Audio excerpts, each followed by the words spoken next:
बोलो, अगर मुझे आयोडीन का पता लग जाए, जो आयोडीन रिलीज हुई है यहाँ से, तो मुझे किसका पता लग जाएगा? ओजोन का भी पता लग जाएगा ना। तो इस आयोडीन को हमें निकालना है, और इसके लिए हम हमेशा क्या करते हैं? टाइट्रेशन का इस्तेमाल करते हैं ना, टाइट्रेशन। तो अगर मैं इसके अंदर सोडियम थायोसल्फाइड डाल दूं, तो वो क्या करेगा? इस आयोडीन को कंज्यूम कर लेगा। और जब तक हम सोडियम थायोसल्फाइड की ड्रॉप्स डालते रहेंगे, जब तक कि ये सॉल्यूशन क्या हो जाए? कलरलेस ना हो जाए आपका। जैसे ही सॉल्यूशन कलरलेस होगा, वो हमारा क्या होगा? Equivalence point. ठीक है ना। तो जैसे ही तो हमें अब Na2H2O3 को तो हम लोग ऐड कर रहे हैं अपनी तरफ से, तो उसके नंबर ऑफ मोल तो हमें पता है। तो उसके नंबर ऑफ मोल हमें पता होंगे, तो हम किसके नंबर ऑफ मोल निकाल लेंगे? आयोडीन के। और आयोडीन के नंबर ऑफ मोल निकाल के हम किसके नंबर ऑफ मोल निकाल सकते हैं? ओजोन के। और वहां से हम ओजोन का क्या बता सकते हैं? मास बता सकते हैं, कितना है ओजोन का मास।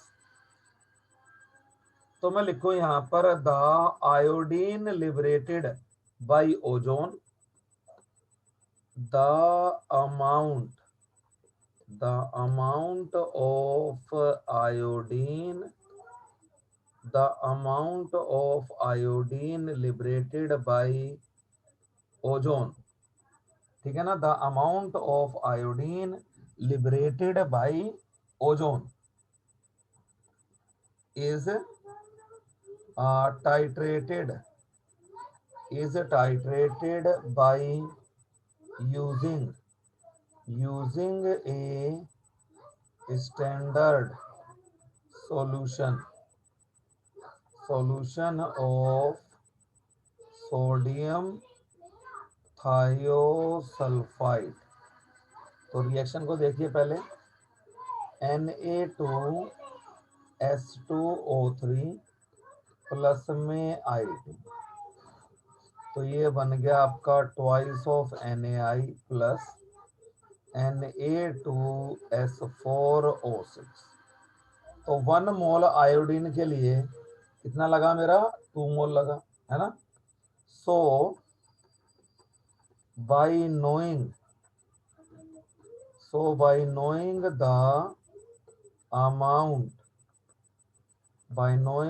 amount of Na2S3O3 used, we can calculate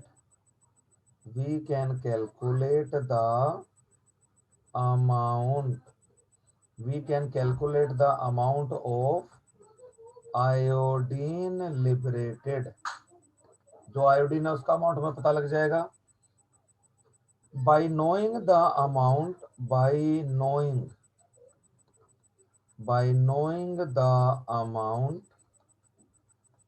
of iodine liberated, है ना, by the stoichiometry,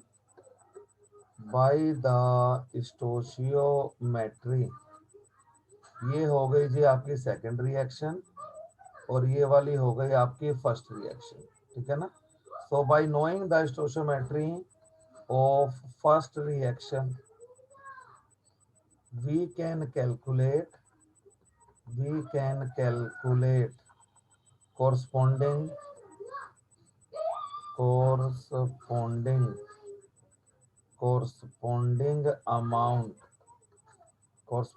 amount of ozone present. ठीक है भाई, समझ आ गया एस्टिमेशन ऑफ ओजोन। ठीक है। दूसरी बात, जी सर। जी। अब ओजोन का स्ट्रक्चर तो हम 11th क्लास में बना ही चुके हैं ना, तो उसमें तो कुछ खास है नहीं। तो ओजोन में दोनों ऑक्सीजन के बॉन्ड होते तो अलग अलग हैं, एक डबल है और एक क्या है? सिंगल है। मगर रेजोनेंस की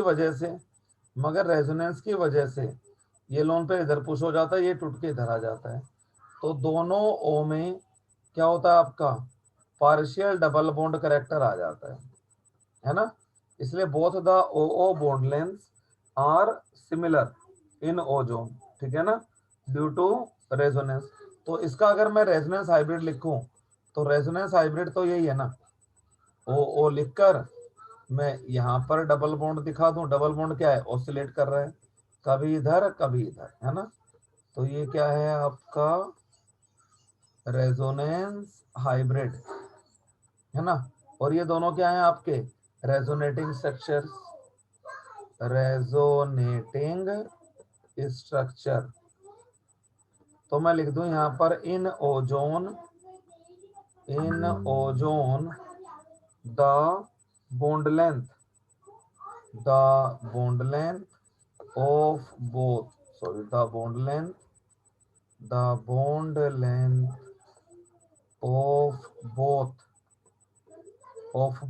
the OO bond is equal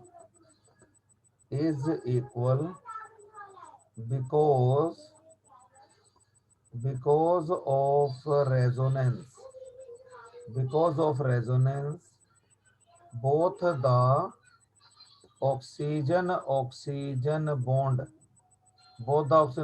bond acquire partial double bond character, ठीक है ना। दोनों ऑक्सीजन ऑक्सीजन बॉन्ड में क्या आता है आपका डबल बॉन्ड कैरेक्टर आ जाता है। तो अब हम लिख देते हैं यहाँ पर आपका ओजोन यूजेस, है ना, यूजेस ऑफ ओजोन।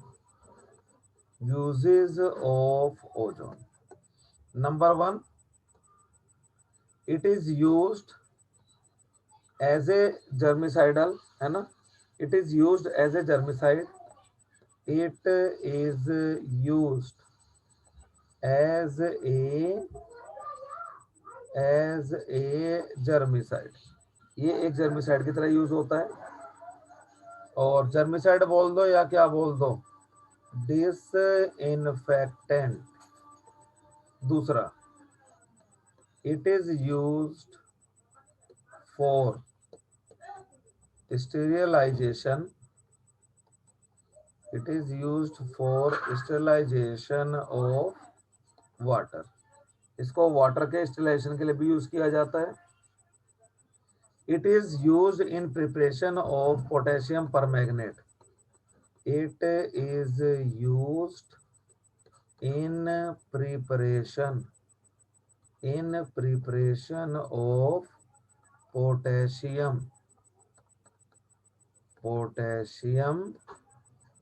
परमैंगनेट, इसको पोटेशियम परमैंगनेट की प्रिपरेशन में इस्तेमाल किया जाता है। और चौथी बात, it is used as a bleaching agent, it is used as a bleaching agent, इसको एज ए ब्लीचिंग एजेंट भी इस्तेमाल किया जाता है। तो देखो bleaching agent, as a bleaching agent because ozone because ozone produces atomic oxygen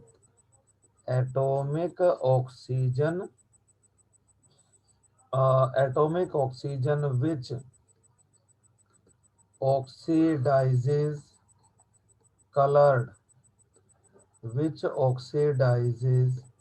colored organic matter to colorless organic matter.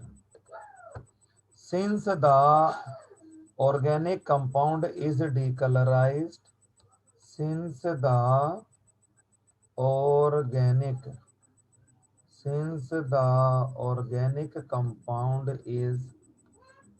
decolorized, decolorized by its oxidation, so its bleaching action is permanent, है ना। तो hair dies आती है हमारी, तो वो बोलते हैं जी ओजोन फ्री है या अमोनिया फ्री है आपकी, तो इसका ब्लीचिंग एक्शन क्या होता है, परमानेंट। कैसे, O3 आपका डिकम्पोज होगा O2 प्लस O में, और ये जो ऑक्सीजन है कलर्ड ऑर्गेनिक मैटर मैं लिख दूं कलर्ड ऑर्गेनिक मैटर प्लस में ऑक्सीजन, और ये क्या हो जाएगा, डी कलराइज्ड ऑर्गेनिक मैटर, यानी कि ऑर्गेनिक मैटर क्या हो गया, डी कलराइज हो गया। तो इसे ही हम बोलते हैं ब्लीच्ड, है ना, bleached organic matter. Organic matter की क्या हो गई, आपकी ब्लीचिंग हो गई। तो इसका जो ब्लीचिंग होगा वो क्या होगा, आपका परमानेंट होगा। इसके बाद आता है आपका सल्फर। सल्फर की दो एलोट्रोपिक फॉर्म्स होती हैं आपकी, मैं लिख दूं इसके बाद sulphur. It exists in two allotropic forms, it exists in two allotropic forms, it exists in two allotropic form. ये दो एलोट्रोपिक फॉर्म में क्या करता है, एग्जिस्ट करता है। तो पहला एलोट्रोपिक फॉर्म हो गया इसका आपका, हमारे में दो ही हैं, वैसे तीन होते हैं, एक प्लास्टिक सल्फर होती है, एक रोम्बिक होती है आपकी, और एक मोनोक्लिनिक होती है आपकी। तो फिलहाल हमारे सिलेबस में दो ही हैं। तो पहला मैं लिख दूं यहाँ पर रोम्बिक सल्फर, या इसी का नाम होता है एल्फा सल्फर, और दूसरी होती है आपकी मोनोक्लिनिक सल्फर या बीटा सल्फर। मोनोक्लिनिक सल्फर या ये होता है आपका बीटा सल्फर, ठीक है ना, मोनोक्लिनिक सल्फर या बीटा सल्फर। तो बताओ मुझे एक बार जरा, ये मोनोक्लिनिक क्या होता है भाई, बताइए। सॉलिड स्टेट में मैंने बताए तो हुए हैं क्रिस्टल्स में, क्या होता है ये मोनोक्लिनिक, भूल गया है ना? नहीं सर, सर वो,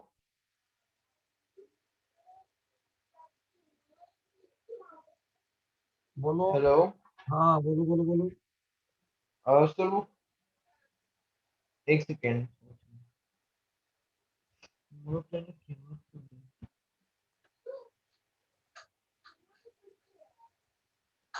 आ सर मोनोक्लिनिक में, क्या कहते हैं सर, जो उसमें मोनोक्लिनिक में sir a not equal to b not equal to c होता था ना सर, बिल्कुल सही बात है। और अल्फा और जो बीटा था वो 90 होता था।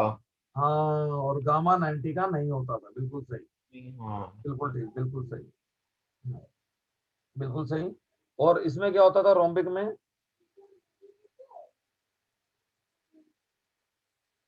रोम्बिक में,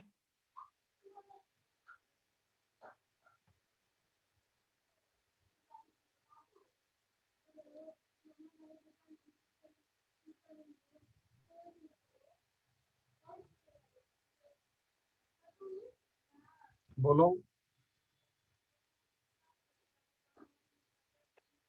और रोम्बिक में तो सर,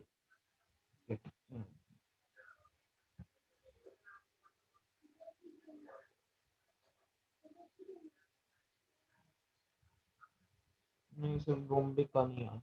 कोई बात नहीं, रोम्बिक में क्या होता है आपका, ए बी सी बराबर होते हैं आपके, है ना, मगर जो एंगल होते हैं अल्फा बीटा और गामा, ये आपके बराबर तो होते हैं वो मगर 90 के नहीं होते। हाँ 90 नहीं होते। ठीक है ना, रोम्बिक बोलो या रोम्बोहेड्रल हाँ, बोलो, ठीक है ना, या रोम्बोहेड्रल बोलो, बात एक ही है आपकी।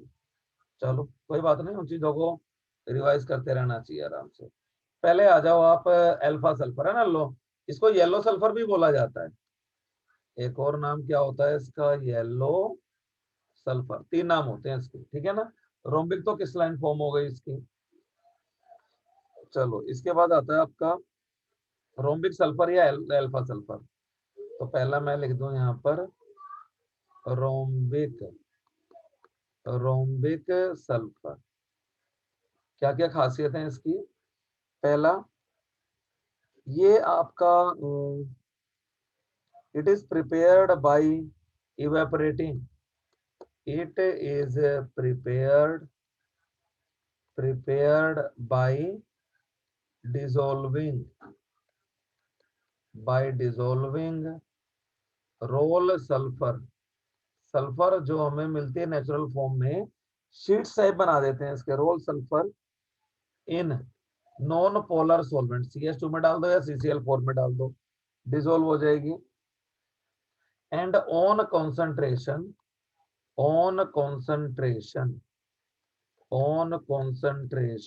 ऑफ सॉल्यूशन, यानी कि इसको हम गर्म करके वॉल्यूम क्या कर दें, आधा कर दें, ठीक है ना। On concentration of solution upon cooling ये क्रिस्टलाइज हो जाती है आपकी, ठीक है ना। Upon cooling rhombohedral crystal of sulphur crystallises, ये क्या हो जाएंगे आपके, क्रिस्टलाइज हो जाएंगे। दूसरा, ये जो है आपका वाटर में इनसोल्यूबल है, ठीक है ना, बट ऑर्गेनिक सॉल्वेंट्स में सोल्यूबल है। It is insoluble in water but soluble in organic solvents. लेकिन ऑर्गेनिक सॉल्वेंट में क्या हो जाएगा, ये सोल्यूबल हो जाएगा आपका, है ना, लाइक बेंजीन, एल्कोहल, ईथर, इन सब में डिसॉल्व हो जाएगा आपका। तो एक और नाम लिख देते हैं इसका, it is yellow in colour, it is yellow in colour, इसलिए मैंने ऊपर लिख दिया था इसको, येलो सल्फर भी बोला जाता है ना। और it exist in crown form, है ना, it exist in crown form. ये किसमें एग्जिस्ट करेगी आपकी, क्राउन फॉर्म में। वो डब्लू बना दो आप बड़ा सा, है ना, क्राउन फॉर्म को बनाना बड़ा आसान है। ये देखो डब्लू सा बना दो आप यहाँ पर, ये डब्लू बना दो पहले, फिर इसमें सल्फर को रख दो, ये बन गया आपका क्राउन, देखो, है ना। अब जितने भी इंटरसेक्शंस हैं उनको हल्का हल्का क्या कर दो आप, मिटा दो, और यहाँ पे किसको रख देना, सल्फर को रख देना। ये देखो, ये पोजीशंस आ गई। हम सल्फर को अलग पेन से लिख देता हूँ मैं, सल्फर देख लो 2 बॉन्ड बना के चल रहा है आपका, वैलेंसी भी सेटिस्फाइड, ठीक है ना। दिस इज क्राउन फॉर्म या क्यूकर्ड फॉर्म आपकी, ठीक है।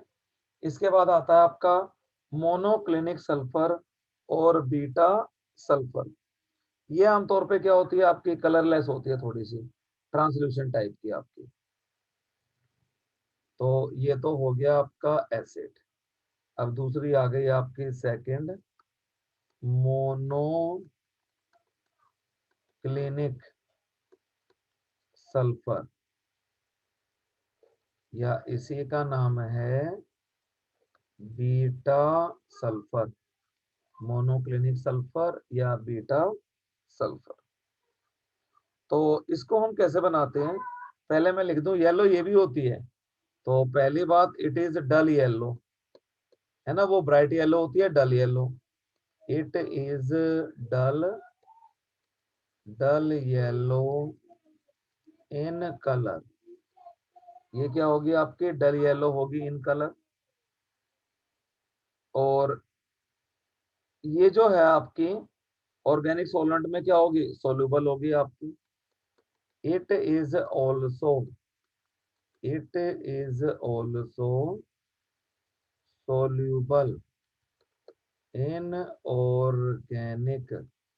तो इस बिहेवियर में तो कुछ फर्क नहीं है, वो वाटर में इनसोल्यूबल थे, भी वाटर में इनसोल्यूबल है, और दोनों ही ऑर्गेनिक सॉल्वेंट में सोल्यूबल हैं। और ठीक है ना, इसकी जो एसिड फॉर्म है ना, आपकी क्या कहते हैं, रोम्बिक सल्फर की तो सिमेट्रिकल है, इसका जो एसिड फॉर्म है वो सिमेट्रिकल नहीं होता। It also exist it also exists in S8 form but its structure, ठीक है ना,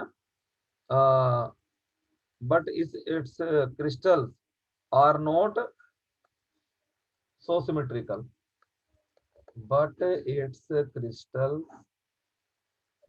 crystals are not so symmetrical, यानी कि थोड़े से जो इसके क्रिस्टल हैं वो अनसिमेट्रिकल हो जाते हैं, जबकि जो रोम्बिक सल्फर है उसके क्रिस्टल क्या होते हैं, आपके सिमेट्रिकल होते हैं, ठीक है ना। तो हमने पढ़ा ही था कि मोनोक्लिनिक क्या होता है, हाईली अनसिमेट्रिकल होता है आपका। तो कई बार ये पॉइंट में से लिख रहा हूँ कि आपसे डिफरेंस पूछ लेता है कई बार, है ना, और distinguish between monoclinic sulphur and rhombic sulphur. तो ये मैंने किस लाइन के अकॉर्डिंग लिख दिया, वो वाला सिमेट्रिकल था, ये वाला अनसिमेट्रिकल हो गया। और अगली बात इसके अंदर आती है आपकी, और it is stable above 369 kelvin, it is stable above 369 kelvin, यानी कि इससे ज्यादा टेम्परेचर पर ही ये क्या करेगा, आपका एग्जिस्ट करेगा। तो कितना टेम्परेचर हो गया ये डिग्री सेल्सियस में आपका, 273 से क्या कर दो, इसको माइनस कर दो, है ना। तो कितना टेम्परेचर हो गया आपका ये, 369 माइनस 273, यानी कि 96, यानी कि 100 डिग्री सेल्सियस के आसपास ये एग्जिस्ट करेगा। और मैं लिख दूं यहाँ पर, it is stable above 369, so below 369 kelvin it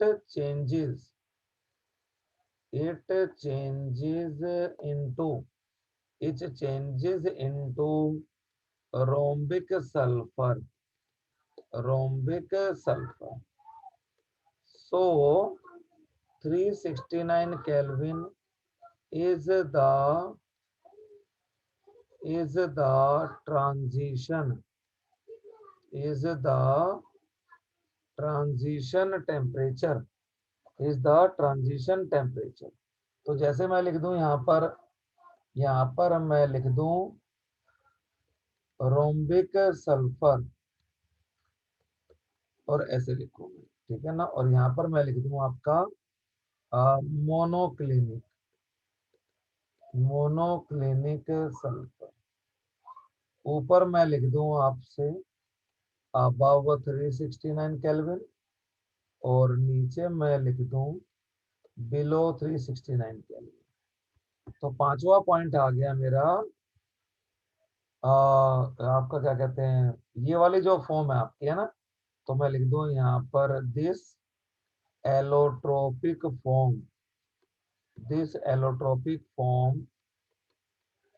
form is less stable then rhombic sulphur, क्योंकि एटमॉस्फेयर में भाई कहीं तो 96 डिग्री सेल्सियस टेम्परेचर है नहीं, सारी जो वोल्केनो है उनके आसपास है।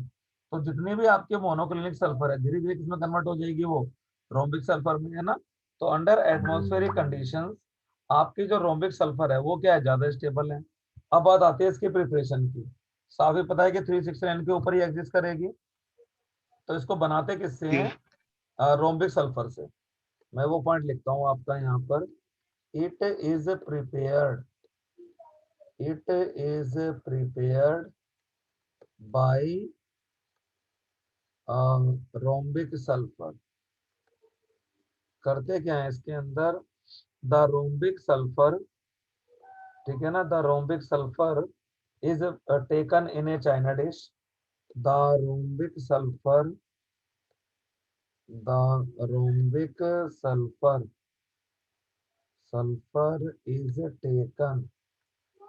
is taken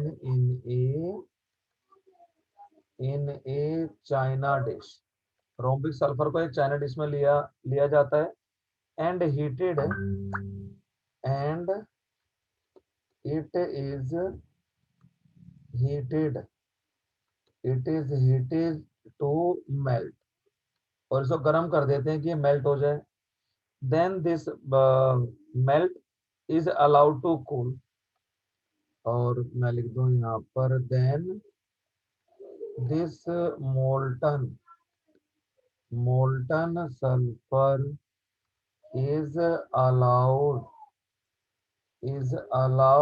to cool until a crust is formed। Crust बन गए, दूध के ऊपर मलाई आ जाती है ऐसे ही इसमें ऊपर का पार्ट क्या हो जाएगा, सूख जाएगा, क्रस्ट बन जाएगा आपका। Two holes are made in the crust two holes two holes are made in the crust and rest of liquid rest of liquid is poured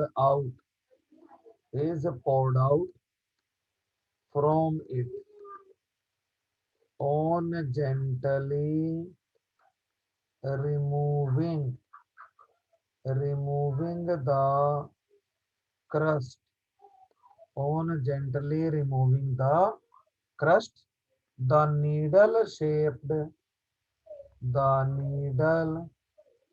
shaped crystal of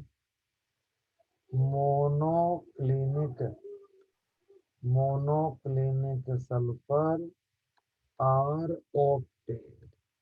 ठीक है भाई। तो रोम्बिक सल्फर हमने किससे बनाया, उसको रोल सल्फर को carbon disulphide में डिसोल्व किया, फिर क्रिस्टलाइजेशन किया। और हमने क्या कहते हैं, मोनोक्लिनिक सल्फर कैसे बनाया, रोम्बिक सल्फर को मेल्ट किया, ठंडा होने दिया उसको, अंटिल एक क्रस्ट बन गया आपका, एक पपड़ी जम गई। इस पपड़ी में 2 होल किए, सारा लिक्विड हमने बाहर कर दिया और इस पपड़ी को धीरे धीरे हटाया, तो हमें नीडल शेप्ड मोनोक्लिनिक क्रिस्टल मिल गए। ठीक है ना। अब देखो एक और वैसे ही सुन लो आप, क्या कहते हैं, प्लास्टिक सल्फर। इसमें क्या करते हैं, जो मोल्टन सल्फर होती है ना, अचानक से इसको उठा के किसमें डाल देते हैं, ठंडे पानी में डाल देते हैं, तो वाटर में तो डिजोल्व होती नहीं है, तो रबर टाइप का सल्फर बन जाता है आपका ये। ठीक है ना। ये क्या होती है आपकी, अमोर्फस फॉर्म होती है, पढ़ा भी था हमने। अगर हम किसी लिक्विड को अचानक कूल कर दें, then the particle will not get sufficient time for settling, है ना, तो उस टाइम ये अमोर्फस बन जाते हैं, रबर टाइप की आपकी। खैर सिलेबस में है नहीं तो इसको हम पढ़ नहीं रहे। चलिए इसके बाद आता है आपका सल्फर डाइऑक्साइड। सल्फर डाइऑक्साइड क्या है, एक बेंट मॉलिक्यूल है ना, सल्फर डाइऑक्साइड। हाँ एक चीज और आपकी यहाँ पर आती है, एक सल्फर की और फॉर्म है आपकी S6। ठीक है ना, S6, ये क्या होती है आपकी, चेयर फॉर्म। ऐसे भी क्रिस्टलाइजेशन होता है, तो चेयर बनाने में हमें कुछ नहीं करना। S, ये 4 सल्फर तो ऐसे रख लो जैसे आपने पैरेललोग्राम रख दिया हो, ये S और ये S, और बाकी ऐसे ही एक सल्फर नीचे लगा देंगे हम। तो यहाँ से इसको ऐसे जोड़ दो, ये हो गया। इस सल्फर को थोड़ा सा इधर ले रहा हूँ, यहाँ पर सल्फर ये आपने जोड़ दिया, ये आपका आगे ऐसे आएगा, और एक सल्फर इधर कर दो,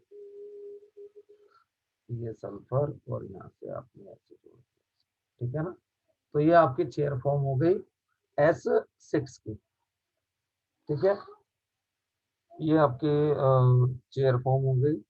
तो आपकी जो ये सारे मॉडिफिकेशन होते हैं, मॉडिफिकेशन क्या होता है, जब हम गैल वो करते हैं ना, क्या बोलते हैं, वल्कनाइजेशन ऑफ रबर, है ना, तो वहां पर ये साइक्लिक फॉर्म होती है। इसका नाम क्या होता है आपका, एंजल सल्फर। ये कहते हैं एंजल आएगा तो उसे हम कुर्सी पे बिठाएंगे, इसलिए एंजल नाम पड़ा हुआ है। ठीक है ना। चेयर फॉर्म वाले को क्या बोलते हैं, angel sulphur.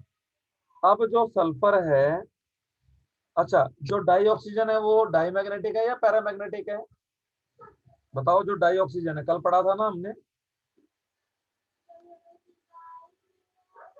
Die oxygen die magnetic है या पैरामैग्नेटिक है, dioxygen sir paramagnetic. Paramagnetic है ना। तो जो सल्फर है आपकी, वो आपकी पैरामैग्नेटिक है। ठीक है ना। तो मैं लिख दूं यहाँ पर, in solid state, in solid state sulphur In solid state, sulfur exists as diamagnetic molecule. ठीक है, because all the electrons of sulfur are paired. अब ठीक हो, because the sulfur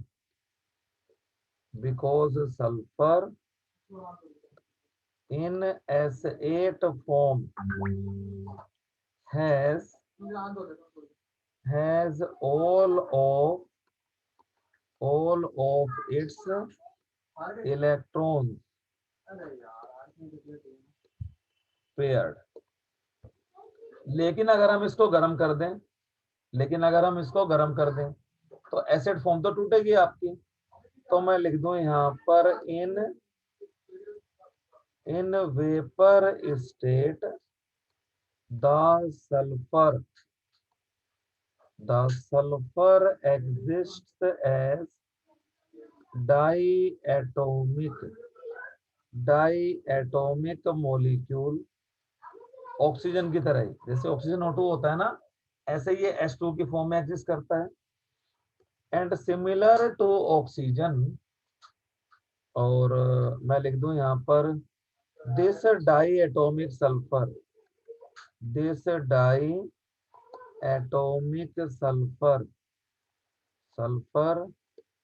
is paramagnetic in nature because it has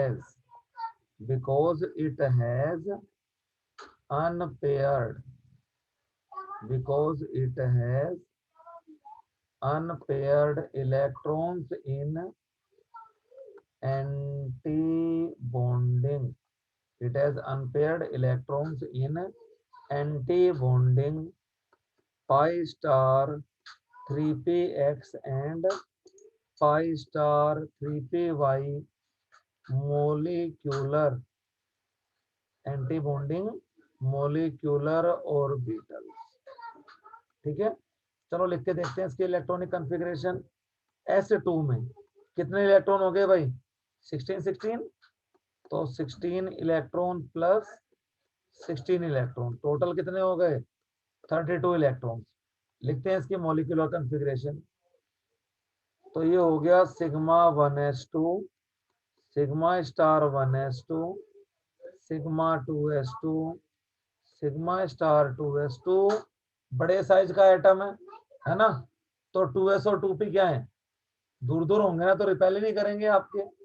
तो sigma 2pz कम energy का, फिर पाई 2px and pi 2py, और फिर आएगा आपका पाई स्टार 2px में भी 2, और पाई स्टार 2py में भी 2, और सिग्मा स्टार 2pz में भी 2। अब किसका नंबर आएगा? 3 का। तो sigma 3s2, sigma star 3s2, sigma 3pz2, और फिर आएगा आपका पाई 3px में 2, और पाई 3py में 2, और फिर आएगा आपका पाई स्टार 3px। पहले इलेक्ट्रॉन काउंट कर लेते हैं एक बार, कितने हो गए? 32 हो रहे हैं ना। तो 2 4 6 8 10 12 14 16 18 और 20 22 24 26 28 30, और इनमें क्या है आपका 1। ठीक है, इसलिए क्या हो गया आपका ये पैरामैग्नेटिक। ठीक है ना, hence it is paramagnetic in nature, इसलिए ये क्या है आपका? पैरामैग्नेटिक है। ठीक है ना, hence it is paramagnetic in nature. ठीक है भाई, समझ में आ गया ये वाला? जी चलिए ठीक है। जैसे ऑक्सीजन पैरामैग्नेटिक है, वैसे ही यही आपका पैरामैग्नेटिक है, ठीक है। अब देखो इसके बाद अब आता है आपका sulphur dioxide gas, SO2 gas. मैं लिख दूं यहाँ पर SO2 गैस। स्ट्रक्चर पीछे हम कर ही चुके हैं इनके, तो डायरेक्टली मैं स्ट्रक्चर लिख देता हूँ। और यहाँ पर क्या आ गया आपका लोन पेयर, है ना। तो ये हो गया V शेप, या आप लिख दो बेंड मोलिक्यूल, ठीक है। ये स्ट्रक्चर मैंने सही लिखा या ये वाला लिखना ठीक रहेगा, बोलो। ये वाला सही है, डबल बॉन्ड दिखाऊं इधर भी? ठीक है, ये भी ठीक है सर। ये वाला ठीक है ना, क्योंकि देखो इन सल्फर और ऑक्सीजन का दो दो इलेक्ट्रॉन शेयर करने पर ऑक्टेट कंप्लीट हो गया ना।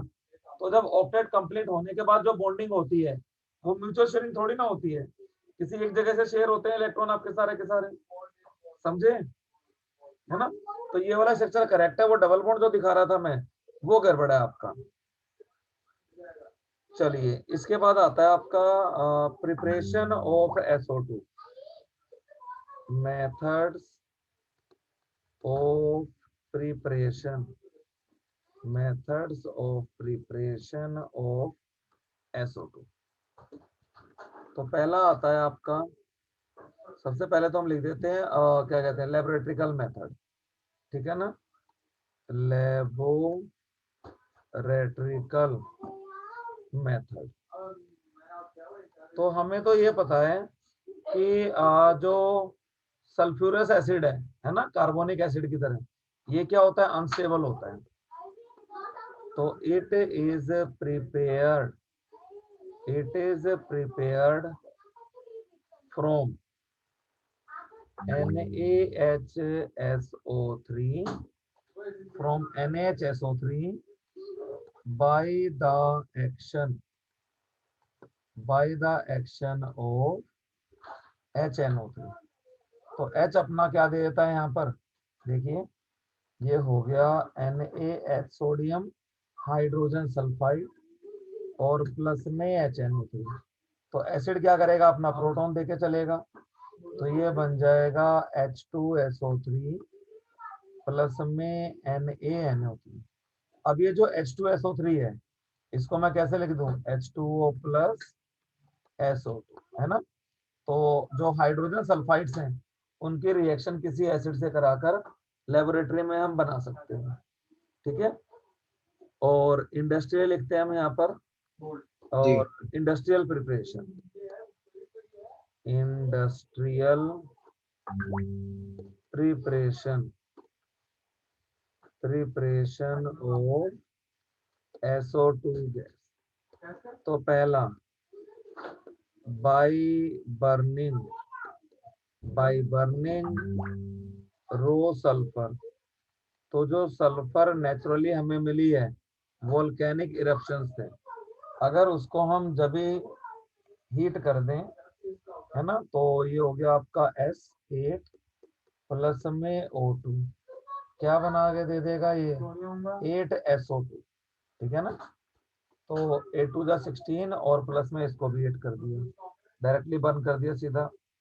By roasting of sulphide ores, second, it is also prepared by roasting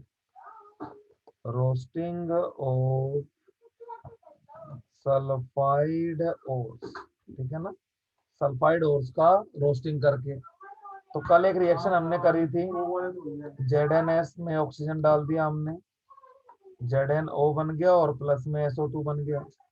ये 3/2 करना था, तो सबको हमने क्या कर दिया, 2 कर दिया, है ना।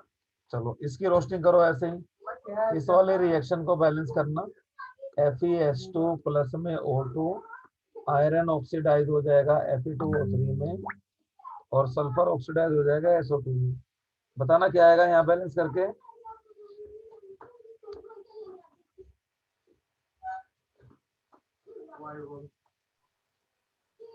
क्या करना है सर? बताओ बैलेंस बैलेंस करके इस रिएक्शन को।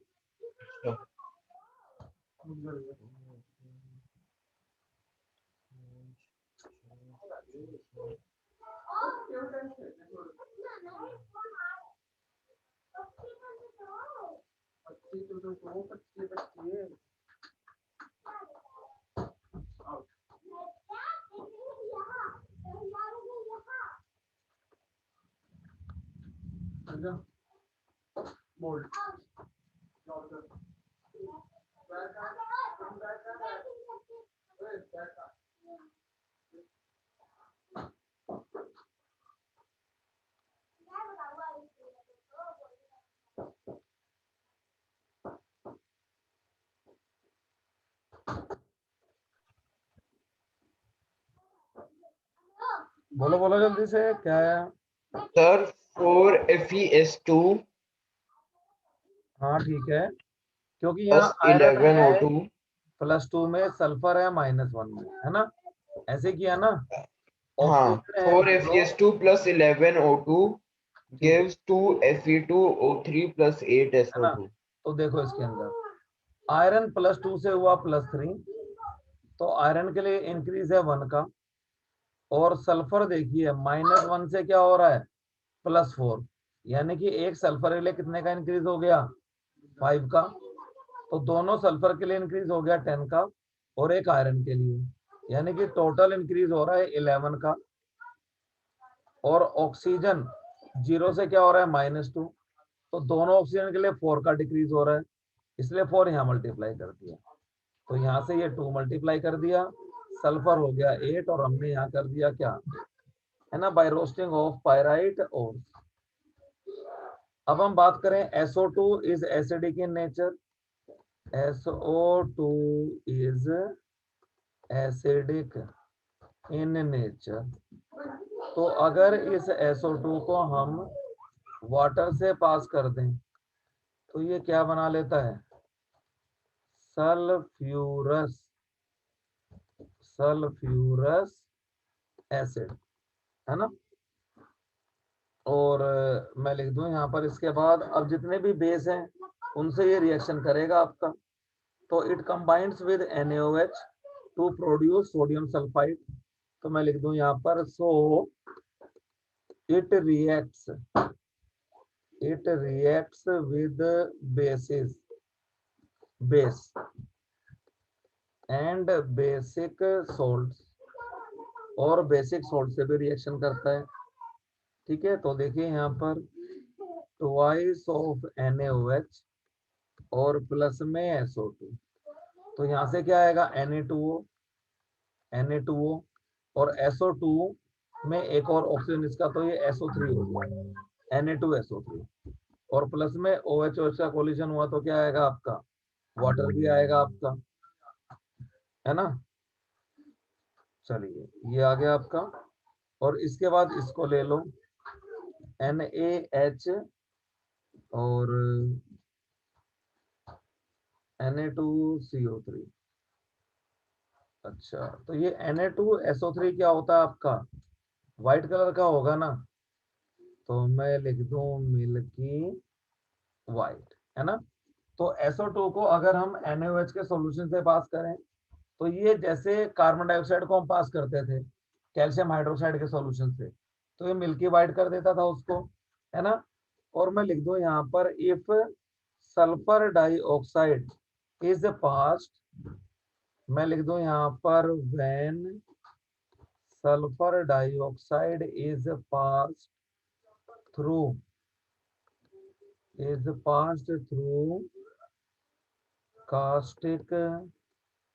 caustic soda solution, it turns caustic soda solution white due to formation of Na2SO3. If sulfur dioxide is passed in excess, यानी कि सल्फर डाइऑक्साइड को लॉन्ग टाइम तक पास करते रहे। If the sulfur dioxide is passed for a long time, the milkiness the milkiness disappears due to formation of soluble due to formation of soluble bisulfides। तो ये हो गया हमारा Na2SO3। फिर से हम सल्फर डाइऑक्साइड को पास कर रहे हैं और अब की बार वाटर भी आ चुका है आपका अंदर। तो H2O से ये रिएक्ट करेगा तो क्या बनाएगा, H2SO3। एक H+ मैंने लगा दिया सल्फाइड के साथ, तो ये क्या बन गया आपका, ट्वाइस ऑफ NaHSO3। और ये क्या हो जाएगा आपका, कलरलेस। समझ गए? सेम ऐसे ही आपका। और मैं लिख दूं यहाँ पर SO2 reacts with dichlorine to produce sulfuryl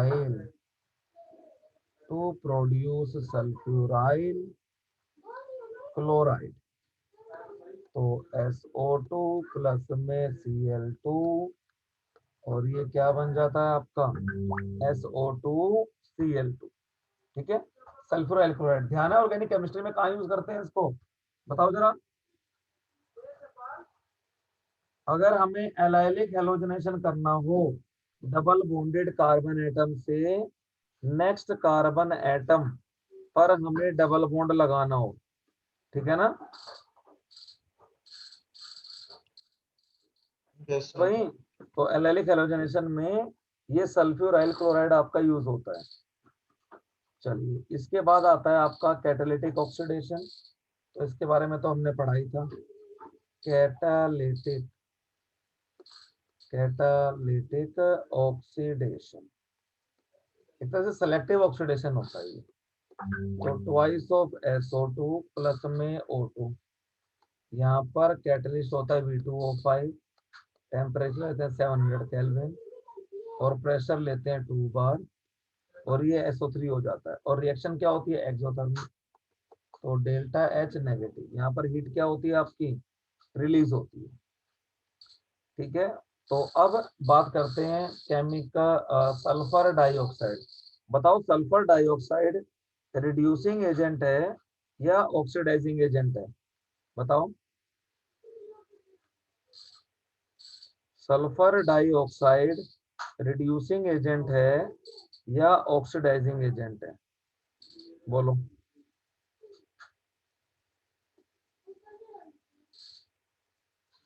बोलो भाई, सल्फर की लोकेशन सोचो कहाँ पर है वो, कौन से पीरियड में है, किस ग्रुप में हाँ सर है। एक सेकेंड। हाँ कोई बात नहीं, सोच आराम से। +4 में है ना सल्फर, तो हाँ सल्फर डाइऑक्साइड रिड्यूसिंग एजेंट होना चाहिए ना। हाँ, क्योंकि इसके लिए क्या होती है आपकी, जो +6 है वो क्या है इसके लिए, ज्यादा स्टेबल है ना। तो फटाफट क्या करना जी। चाहेगा आपका ये, जल्दी से 2 इलेक्ट्रॉन और लूज करके अपने आप को किसमें कन्वर्ट कर लेगा ये, +6 में, है ना। तो मैं लिख दूं यहाँ पर SO2 acts as a reducing agent. तो मैं लिख दूं यहाँ पर sulphur dioxide acts as a acts as a reducing agent because because for sulfur for sulfur +6 oxidation state is more stable, +6 oxidation state is more stable than for oxidation state. So SO2 prefers to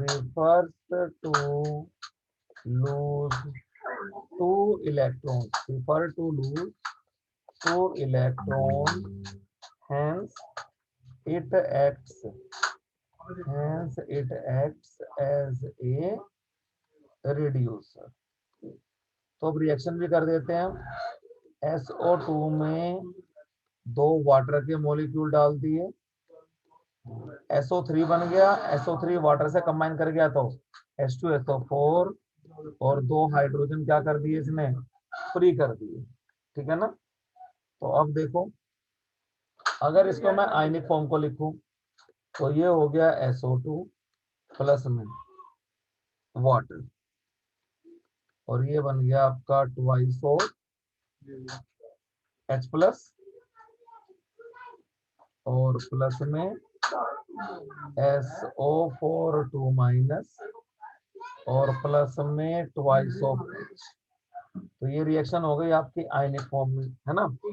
अब मैं लिखता हूं यहाँ पर it reduces Fe3 plus salts, मैं लिख दूं यहाँ पर it reduces Fe3 plus salts, जिसका की कलर क्या होता है, yellow, to Fe2 plus salts, और इसका कलर कैसा होता है, ग्रीन कलर होता है, ठीक है। तो देखिए, पहले मॉलिक्यूलर इक्वेशन लिखते हैं हम यहाँ पर, SO2 प्लस में ट्वाइस ऑफ H2O और ये बन गया H2SO4 और प्लस में ट्वाइस H।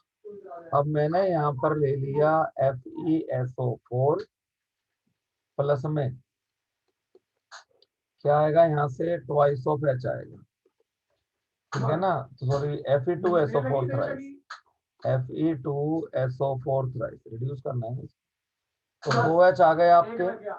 अब जरा यहाँ ध्यान से देखो, आयरन को रिड्यूस होना है तो आयरन अपना एक एक इलेक्ट्रॉन इनको दे देगा, और तो ये दोनों हाइड्रोजन जाके एक एक इलेक्ट्रॉन देंगे Fe3 प्लस को, तो क्या बन जाएगा, Fe2 प्लस बन जाएगा ना, और हाइड्रोजन पे चार्ज आ गया पॉजिटिव, समझे कि नहीं। देखो यहाँ से ऐसे ट्वाइस ऑफ H ने ट्वाइस ऑफ H प्लस बनाया और 2 इलेक्ट्रॉन लूज किए।